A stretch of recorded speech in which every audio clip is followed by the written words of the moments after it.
Hurricane Sandy's proof. We need a powerful federal government, namely FEMA, which provides emergency management. This just makes sense to people. Big disaster across state lines, who but the feds can help? As the New York Times declared this week, a big storm requires big government. Very few politicians are skeptical about that, so it's a relief to turn to former presidential candidate Ron Paul. Dr. Paul, you say it's a myth that we need FEMA? I certainly think so, because it causes more harm than good. We've handled floods and disasters for 204 years before we had FEMA, and the states and the volunteers and local communities did quite well. You know, I've taken this position for a long time. It's not just recently, and I've taken it since I was first in office, and I kept getting reelected because people in my district got tired of FEMA. All they had were headaches. They get locked into their insurance, and it's a bureaucracy, and I'd try to help them get through the bureaucracy, but they just come in and take over. But it's a big problem. It crosses state lines. Don't the feds have to have some role?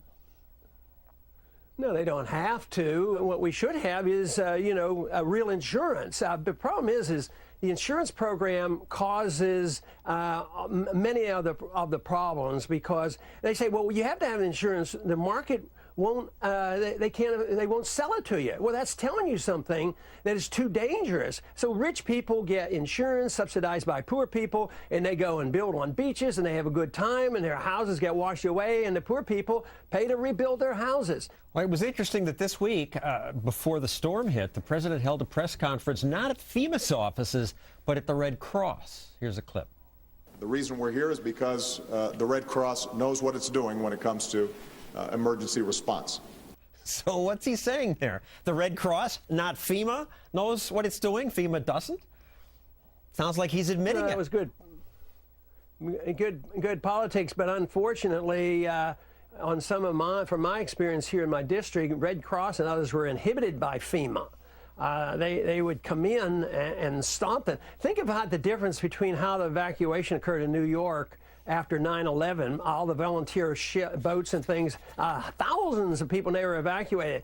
And the opposite happened in Katrina, because the FEMA got in and had control. But, you know, this giving up on individuals, helping neighbors and local government doing things, that is a serious problem. And it's one of the reasons why we're totally bankrupt, because all this money that's going to go out here in the next few months because of this storm, there is no money in the bank, and there's no money really in FEMA. Insurance is broke, so they're going to just borrow it and print it and make our problems worse, take it and centralize the power. The power will be in Washington, in Washington, D.C., and it's bureaucratic and it's very inefficient.